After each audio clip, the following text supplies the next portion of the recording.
Benvinguts al Friki Online, càpsula 620. Ens anem a Norma i ens anem a la manga. I ens anem al manga en català amb Chainsaw Man número 8.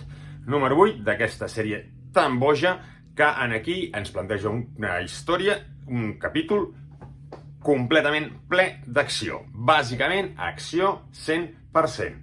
El format, com sempre, en format petit, manga petit, amb aquestes guardes que després no hi ha res, que més bé amb les guardes, perquè les il·lustracions de cobertes són molt xules, i a dins el dibuix clàssic de Fujimoto, aquest dibuix més senzill que en els altres, en les seus històries autoconclusives, però que es recrea molt amb el que són les escenes d'acció.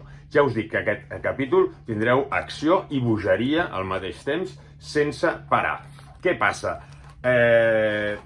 Tot de dimonis de diferents nacions o agents de Devil Hunters de diferents nacions que tenen els seus dimonis interns venen a carregar-se el nostre amic, el Denji, el dimoni de la motosserra, el Devil Hunter de Japó.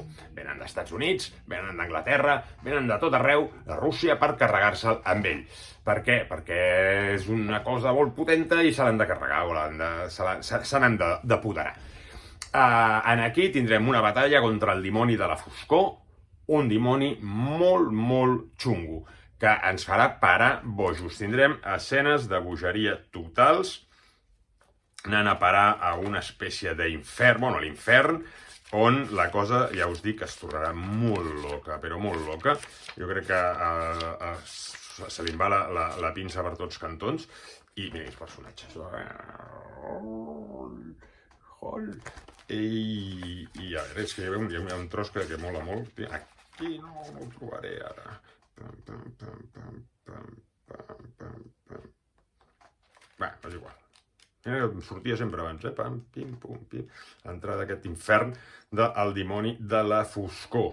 Bueno, aquí també la penya es desmunta a trossos, batalles impossibles i m'estic enrotllant massa per no trobar-lo. Aquí, sí, mira quantes portes hi ha en el cel de l'infern.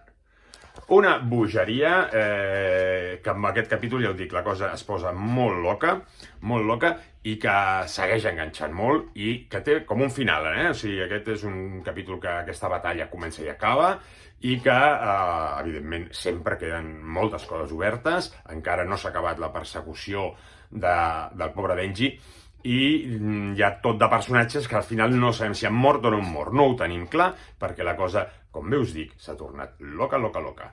Salut i a llegir mangas, a llegir còmics.